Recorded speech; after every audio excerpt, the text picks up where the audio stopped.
susahnya gimana jadi Presma? Jadi gini ya, dalam setiap kepemimpinan itu bukanlah hal yang mudah, baik cowok maupun cewek. Nah, kan kayak gitu, apalagi kita cewek nih. Biasanya kalau orang mengatakan cewek kan lebih, apa itu otaknya Mbak, mengedepankan perasaan. Tapi jangan di ini dulu, jangan didiskriminasi dulu.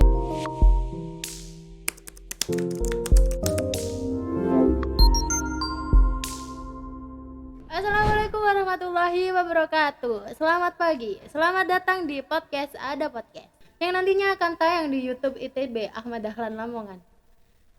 Nah, sekarang ketemu lagi sama aku Dewi Daudianise, mahasiswa ITB AD Lamongan yang akan memandu podcast pada hari ini. Nah, hari ini kita kedatangan tamu yang sangat spesial, yaitu Mbak Eli. Perkenalan dulu Mbak Eli, silakan. Halo.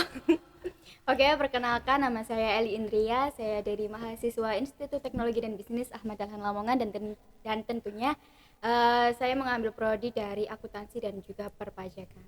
Oke, double degree ya Mbak? Yes. Oke. Nah, Mbak Eli ini menjabat di kampus ini sebagai Presiden Mahasiswa Presma, Badan Eksekutif Mahasiswa ITB AD Lamongan. Nah, gimana kabarnya Mbak Eli? Alhamdulillah, baik sekali. Oke. Sehat. Nah, senang sekali kita dapat bertemu di kali ini, di pagi yang cerah ini ya kan. Dan keadaan yang sehat walafiat. Alhamdulillah. Hari ini enaknya kita bahas apa ya Mbak Eli? Aku terserah sih mantan baik. Menurut aku aja ya. Oke. Sebelumnya selamat datang di podcast ini ya Mbak Iya, Eli. podcast perdana ini, perdana aku. Nah, aku mau tanya, kemarin kan habis dijabat kayak serah terima lah intinya ya sama pengurus BEM yang tahunnya. Itu gimana sih rasanya? Rasanya sih alhamdulillah sedikit ada kelegaan dan juga pastinya kayak kita berpikir kita setelah pelantikan ini kita mau ngapain ke depannya, dan tentunya kita juga harus berpikir tentang BEM ke depan ini mau kita bawa kemana, dan tentunya dalam satu periode ke depan itu bukanlah hal yang singkat dan bukanlah hal yang mudah. Nah, dari proses kemarin baik sebelum pelantikan maupun setelah pelantikan ini kan banyak sekali proses yang membuat saya dan teman-teman itu kayak kita itu berjuang di sini benar-benar banget kayak gitu. Dan ketika kita mengharapkan BEM di periode kali ini adalah sebagai awal kita yang mana kita melangkah lagi, yang mana tentunya supaya periode ke depan entah itu satu periode setelah periode ini, periode ke depan atau ke depannya lagi kita bisa membentuk DPM, karena memang di periode kali ini kita belum ada DPM. Kita hanya baru ada BEM yang mana memang mahasiswanya di sini memang Rata-rata kerja kayaknya. Iya. Gitu, rata-rata Iya, kerja. rata-rata Jadi kerja. kalau misal kita suruh kumpul agak sulit kayaknya. Bener ya. Gitu. Jadi di sini kan banyak gitu yang kerja. Bali sendiri kerja? Aku sih memilih nggak kerja. Oh, soalnya nggak memang kerja. aku kan hero-nya di organisasi. Oh, fokus di organisasi sama kuliah aja ya. Iya. Oke. Nah, apa sih Presma itu? Presma, presiden mahasiswa. Ya, tapi saya rasa saya bukan presiden, bukan kayak presiden Pak Jokowi, bukan. Saya di sini hanya apa ya, cuma mewakili teman-teman. Apa sih aspirasinya dari teman-teman itu kita mencoba menampung di koordinasi dari teman-teman nanti disampaikan ke sampean gitu ya. Oke. Nah, susahnya gimana jadi Presma? Jadi gini ya, dalam setiap kepemimpinan itu bukanlah hal yang mudah, baik cowok maupun cewek. Nah, kan kayak gitu, apalagi kita cewek nih.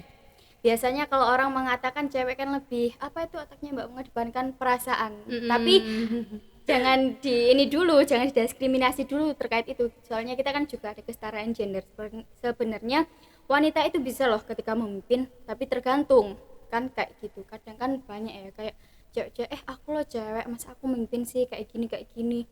Aku nanti takut bawa perasaan. Nah, ketika pernah suatu hari aku diskusi ngopi sama temen namanya itu Mas Budi. Aku sering banget itu ngopi kayak apa, curhat diskusi sama dia, terus aku tanya terkait dengan gimana sih kalau pemimpin itu cewek gitu. Nah, beliau mengatakan, dan ini sebuah statement yang bagi aku itu masuk banget ya. Ketika kita cewek dijadikan pemimpin itu kan bukan yang hal mudah, ketika kita harus membagi waktu, emosi, segala sesuatu itu kan kita tuh agak susah gitu loh. Tapi katanya kan nggak apa-apa selagi si wanita ini tidak terlalu mengedepankan emosinya, tidak terlalu mengedepankan perasaannya, atau kalau bahasa sekarang bilangnya itu baper. Dan itu. wanita itu menurut aku moody. Jadi kalau nggak mood ya nanti ke bawah, takutnya kayak gitu iya, kan. benar, Kalau benar. moodnya enak ya enak, Ya, tapi kalau nggak mood udah berantakan semuanya, dilampiasin ke Benar. semua orang gitu Benar. kan. Nah, di BEM itu ada apa aja sih? Oke, jadi di BEM sendiri ini sekarang ada kementerian, kita menyusun ada 7 kementerian. Tapi sebelum ada kementerian kita ada presiden mahasiswa, ada wapresnya, ada sekjennya. Kalau wapresnya itu Mas Permana Sufianto, sekjen sekretaris jenderalnya itu ada Mas Yahya Siddiq, dan di kementerian itu ada 7: Menteri Agama, Menteri Dalam Negeri, Menteri Luar Negeri, Menteri Keuangan, Menteri Pemuda dan Olahraga, Menkominfo, sama ini Menteri Kemendikbud. Banyak Kementerian ya Dikbud, ternyata. Oke. Berarti kalau departemen-departemen itu workernya juga ada masing-masing gitu ya. Pasti ya. Oke. Nah, keren banget berarti ya. Kalau semisal nih ada mahasiswa baru, Mbak mau gabung BEM dong, Mas mau gabung BEM dong, gimana sih caranya? Oke, kalau di kita sih silahkan ya ketika kalian mau gabung BEM, tapi sebelum itu kita mau menginfokan dulu bahwa di BEM ini kita merekrutnya dari semester 3. Karena apa? Karena kalau semester 1 sampai 2 itu kita fokuskan di di HMJ-nya. Ada Himaka sama Himama. Jadi kita fokuskan di situ buat mereka itu kayak belajar gimana sih organisasi di kampus, dan setelah itu baru kita bisa rekrut di BEM kayak gitu. Atau mungkin juga ini Mbak, kita bisa lihat proses mereka itu di IMM. Berarti Kita di sini juga kan banyak kayak organisasi. istilahnya ormawal. Ada Ya, Himama, Himaka, IMM. Terus teknik ini belum ada kayaknya ya. Belum, cuman ada. Himaka sama Himama ya. Oke. Nah, bisa jelasin nggak IMM itu apa? Terus Himaka itu apa? Himaka itu apa? Oke. Jadi kalau sebenarnya IMM itu bisa dikatakan sebuah organisasi eksternal maupun juga bisa dikatakan sebagai organisasi internal. Kalau mungkin kita mengatakan di sebuah lingkup Muhammadiyah, mungkin kita bisa mengatakan internal. Nah, tapi di IMM sendiri kita kan juga ada pembagian kayak kepemimpinan, maksudnya pembagian pemimpin. Kalau di kampus itu biasanya masih di komisariat, kita juga ada cabang yang mana memang IMM ini adalah sebuah ortom dari Muhammadiyah itu sendiri. Nah, kalau kita IMM di kampus luar tentunya itu menjadi kayak organisasi eksternal. Kayak gitu. contohnya PMII, GMNI dan lain sebagainya. Gitu. Oke. Kalau Himama, Himaka? Oke, kalau Himama Himaka sendiri itu sebenarnya organisasi termasuk organisasi internalnya kampus. Nah, kedudukan dari Himama dan juga Himaka ini juga berada di bawah BEM, di bawah koordinasi dan juga instruksi, di bawah koordinasi dan juga instruksi dari BEM itu sendiri. Gitu. Benar-benar. Berarti kalau Himama, Himaka ini IMM juga sih ya, termasuk juga. Iya. Itu berarti di bawah naungannya BEM. Jadi BEM yang ngordinir mereka semua. Bukan sih, kalau di BEM IMM itu ada kestrukturan sendiri. Gini ya, di BEM terus ini ada garis koordinasi itu sama IMM. Nah, kalau BEM itu ada ke bawah sendiri, itu sebenarnya ada kayak HMJ, Himama sama Himaka. Gitu. Nah, sedangkan Himama Himaka ini kan fungsinya atau tupoksinya dia kan ada di jurusan. Nah, kalau BEM kan meluas. Emang kalau BEM sendiri itu kan saya katakan sebagai miniatur negara. Ibarat kita berproses kayak untuk mengetahui gimana sih kayak negara yang sesungguhnya itu kayak gimana, cuma kita dalam lingkup kampus yang seperti itu. Gitu. Jadi gitu pemirsa, kalau di BEM itu gimana? Jadi jawabannya Mbak Eli udah cukup mewakili jawaban dari pertanyaan dari teman-teman semua. Nah, tadi kan bilang kalau susahnya ngumpulin mahasiswanya. Nah, itu solusinya gimana? Nah, itu sebenarnya dalam organisasi di mana kita itu sebenarnya harus yang paling utama itu membangun kekeluargaan. Karena kan nggak mungkin ya kita langsung kayak eksekusi gini tapi sementara kekeluargaan kita itu belum terjalin. Karena memang aku rasa ketika kita berorganisasi itu nggak cuma di BEM, nggak cuma di IMM, menurut aku semuanya itu sama. Ketika kendala di internal adalah ketika rasa kekeluargaan kita itu kurang.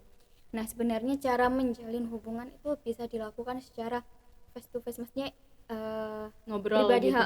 kayak dia kesukaannya apa sih, mungkin kita bisa ajak ngopi atau gimana. Nah, seperti itu. Terus ada lagi satu problem, kalau nih bahas lagi wanita ya, memang wanita kan istimewa, bukannya kita membatasi atau apa, kadang kan emang di negara kita ini atau mungkin di lingkup kita sekarang ini, wanita kan kayak kalau pulang jam 9 itu kayak kamu mulai jam 9 kan, kayak gitu kan. Gitu. Memang kalau lebih agak malam Iya itu bener. dikatakan nakal. Nah, itu Gitu. padahal kan kita belum tentu nakal kayak gitu. Kita kan juga berproses di sini, yang mana kita semakin dewasa itu kayak kita tuh harus tahu kayak gitu loh. Bukannya kita juga nggak pengen pulang malam, tapi Bener. gimana ya, kita juga ada kegiatan di Bener. jam itu gitu loh.